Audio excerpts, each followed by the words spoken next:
The dating scene can be brutal. Trying to find the perfect someone in the perfect place may seem impossible, but author Dawn Burnett is here to help. It's not impossibut is it? It's not impossible it is when for you're me, connected. But when I was going through your book, you have a lot of good, helpful hints, but it can seem daunting out there on the dating scene. Yeah. It definitely can. It's so important to kind of make a list or a picture inside your mind of what it is you're actually looking for. Right. And have a locked mindset. And when you're out there in the dating world, approach it as more of an observatory rather than I'm coming in, I'm judging, I'm doing my checklist. So if I'm dating somebody, I should go to her house and just watch her through the window, observe? I'm not that's saying creepy. You should probably stalk, No, is it possible, though, with your book, and it has a lot of helpful hints, but is it possible to kind of overthink the whole dating scene? You know, people get hung up on being single. Like you talk in there about being single, like some people perceive it as a negative. I kind of like it. I'm kind of having fun, free to be you and me, you know? It can definitely be fun, yes. It's not a disease either, as a lot of people think it is. Yeah. Yeah, I think there's this thing in our society where it's embedded in our minds that we have to be with somebody or there's something wrong with us, and that's not the truth. But isn't that kind of an old school notion, like Little House on the Prairie, like if you're not married by the time you're like 17, like you're some sort of, you know, failure? But aren't we a little more, we're freer now, right? Do you think it's still inherently... There's still a stigma about being single, especially as you get older, right?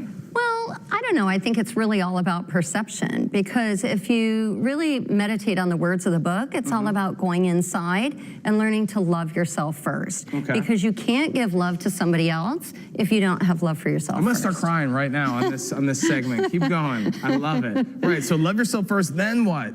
So then when you have that love and you have an idea of exactly what it is you're looking for, and you go out and you start looking from an observation perspective and just kind of going with the flow, everything will present itself as it's supposed to be. And you'll know pretty quick if it's the right person that you want to progress on the journey with. All right, I'm going to lay some heavy lumber on you here. So I have 2 kids. Yes.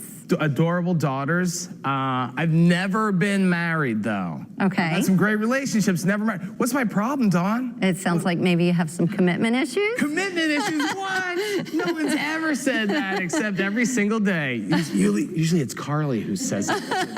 She's very tough on me and my, Well done, Carly. But I'm waiting for divine intervention. You know, it's just well, it all starts with you. It's gonna be like a dream, like dream weaver, and then all of a sudden the clouds part and she's right there. Well, here's something to really consider.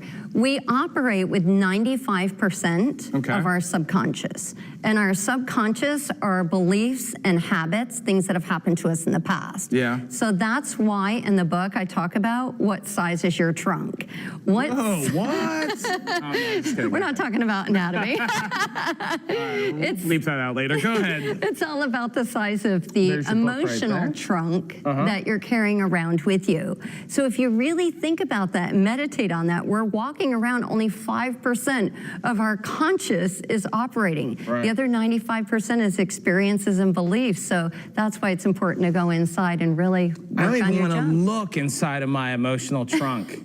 Most people don't. That's why they keep making this. I'm a roiling sea of uncertainty, Dawn. Help me. Help me find love. Well, you have to want to work on yourself first. And if you really work on yourself first and love yourself first in a non-egotistical way, then love will find you. I got to take like Michael Jackson says, I got to take a look at the man in the mirror. Absolutely. Michael Jackson said it right. All right, Dawn, thank you so much. Pleasure. We showed the book up there. Connect. Good luck. All right. How to know if they're really your woman. All right. Oh, jeez. I'm starting to sweat.